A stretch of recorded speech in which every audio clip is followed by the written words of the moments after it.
Hello friends, आप लोगों का बहुत बहुत स्वागत है मिस्टर इलेक्ट्रिकल्स। दोस्तों, आज जिस टॉपिक पर बात करेंगे वो फिटिंग के सामान के बारे में बात करेंगे। अगर आपकी नई इलेक्ट्रिकल शॉप है तो आपको फिटिंग का सामान भी रखना होगा, क्योंकि कस्टमर आपसे डिमांड कर सकता है। तो फिटिंग के सामान में कौन कौन से सामान आते हैं उसको एक लिस्ट आउट करेंगे और बताएंगे कौन कौन से सामान जो आपको रखने होंगे और उसको डिटेल तरीके से आपको समझाएंगे। फिटिंग मटेरियल को आप अगर बांटें तो दो हिस्सों में बांट सकते हैं, ओपन वायरिंग और अंडर वायरिंग में।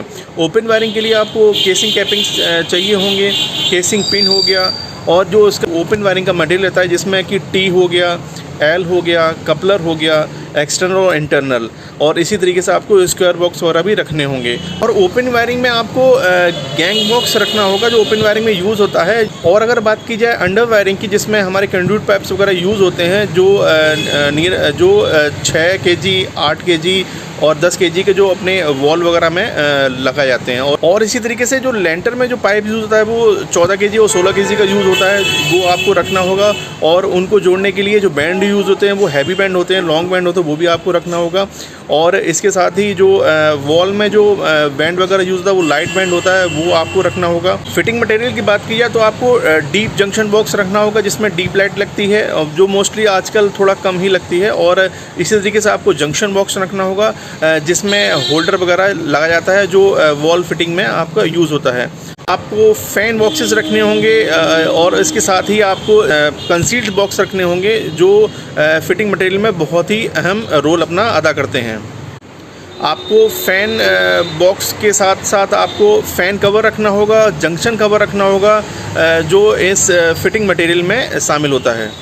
फिटिंग मटेरियल को आगे बढ़ाते हुए, इस लिस्ट को आगे बढ़ाते हुए इसमें और जो सामान ऐड करने के लिए रहता है, आपको टेप रखने होंगे जो बहुत यूज़ होता है फिटिंग में, बहुत ही ज़्यादा यूज़ होता है, बाकी के डेली बेसिस पे यूज़ होता रहता है। और साथ ही आपको इसमें कंड्यूट पाइप को रोकने के लिए आपको सैडल वगैरह रखनी होगी, जो 25 mm का जो सैडल रहता है वो रखना होगा।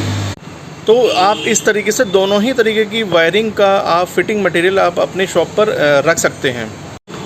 दोस्तों, अगर आपकी नई इलेक्ट्रिकल शॉप है तो जो मैंने डिस्कस किया है फिटिंग मटेरियल के बारे में, तो आप अपने हिसाब से उसको फिटिंग मटेरियल को आप अपने शॉप पर मंगा सकते हैं।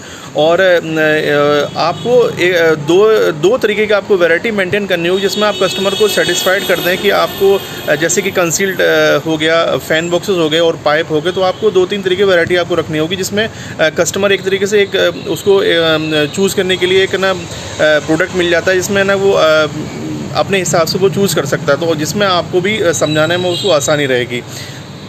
तो इस तरीके से आप फिटिंग मटेरियल में 2 तरीके की वैरायटी रख के आप अपने कस्टमर को प्राइस रेंज व क्वालिटी के हिसाब से उसको समझा सकते हैं, जिसमें आपको भी आसानी रहेगी।